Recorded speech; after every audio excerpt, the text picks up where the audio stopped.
Disappointed that the Canadian government has not stepped in to help our case specifically, but seeing that Canadians are being brought back due to government effort shows me that there is an opportunity that we can push this government to also make a difference for us, and that's what we're here to do. We're not going to stop until we gather enough support, until the government hears our voice and help us to bring my dad back. And I think just following up on that, as Mr. Karygiannis has pointed out, we see it really as a unique opportunity for the Canadian government to begin discussions engaging the Chinese government on these issues. We see this as a case which is not a political case. It's not a case of trying to create a negative image of China, and therefore we're hoping that the government.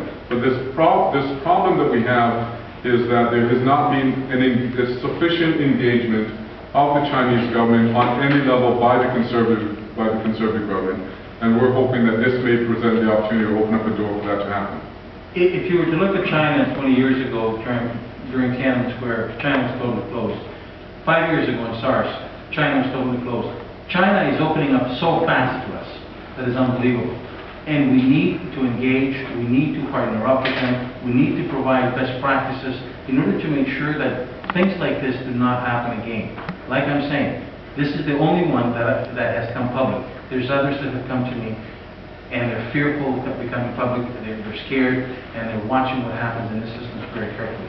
There's a lot of courage on behalf of the Chen family for stepping forward, and the sooner that we accomplish the engagement of our second largest trading partner, the sooner that the Conservative government gets off the shelf the rule book on how we engage large trading partners and stops being MIA, I think the better it's going to be.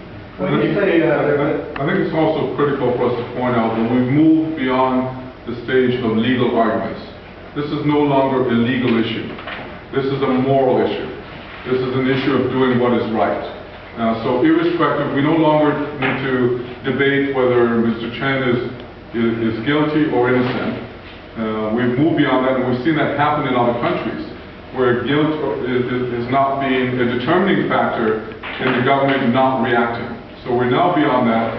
We think that certainly the government should step in and try and have some discussion on the moral side of things. The government was able to bring back Brenda Martin from Mexico.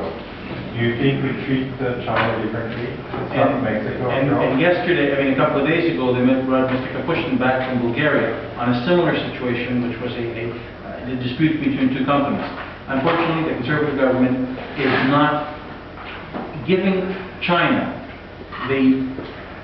what is due and the respect that is due to them, and because of that, we're having the difficulties we have right now. You got to engage, you got to be there, you got to say, look, we're our second largest trading partner. There is some hiccups along the way. We need to iron those out.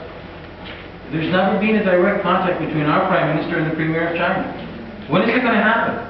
You cannot shy away from your second largest trading partner and say, fine, you're there, I'm going to put my head in the sand like an ostrich and I'm going to ignore you. As soon as Mr. Bush got elected, the first guy that he called was, as soon as Mr. Harper was elected, the first guy that he called was Bush. Well, the second person that I should have called was the Premier of China. Why not? Why did it take him 3 years for him to get engaged?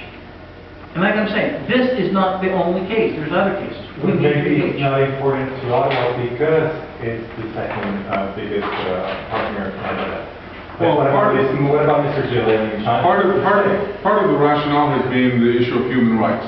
Well, what better case do we have in trying to deal with the issue of human rights in the case of Jimmy Chen, a Canadian citizen, where the government has already, in numerous cases, taken up the mantle for other entities. Here we have a Canadian citizen who is not a distant imagination of abuse of human rights or other things. So we think that even if you take the government strategy that we're not going to have engagement because of human rights issues, then even at that level, this case should be brought forward. Well, how about the human rights of Mr. Chen as a Canadian back in China, first of all?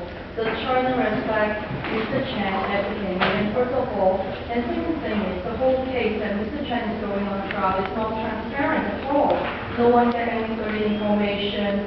And I noticed that foreign affairs has already do something to with Mr. Chen, blah, blah, blah. And why on earth that China didn't really transparent the case of Mr. Chen or to anyone, but just imprison him at the hillside, the imprisonment in the hills of Fujian, which is so out of reach. So where is the human rights of Mr. Chen when he is a Canadian? Sure. Let me, And can we just say, because he is the second largest partner of our country, and this is the thing that we could blind our eyes because of money rather than human rights? I disagree with you. Steohen Harper is not blinding himself because of money.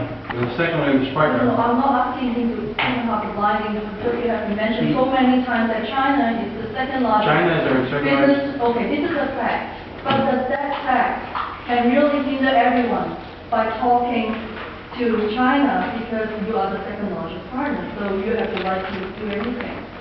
I think it goes beyond that. I think that where it goes to is that our second largest trading partner has not been engaged by our government, and since not being engaged with our government, they think that, well, you know, they don't feel that it's important enough. Mr. Chen certainly has rights as a Canadian, and the government of Canada is ignoring those rights. He has a right as a Canadian when he steps off a plane in another country as a Canadian passport, that the government of Canada should do whatever they can in order to make sure that his rights are protected. Now, we've seen that in other cases. We've seen it in Mr. Kapushkin. They got to do the same. Overall, the greatest factor is that we need to engage China. We need to make sure that China is engaged with us in the best practices. It was brought to the table, and it's just not invited at the G8 summit at the third day as a second-class citizen, but they should be there as a first-class citizen. And once you do that, then you say to them how important you are to us. By the way, on one side and on the other side, let's start making sure that your people traveling to Canada, our people traveling to China, are safe, and if there is a rule of the law, then that should be transparent. When was the last contact with Mr. Chen, and who had it, and how was he doing?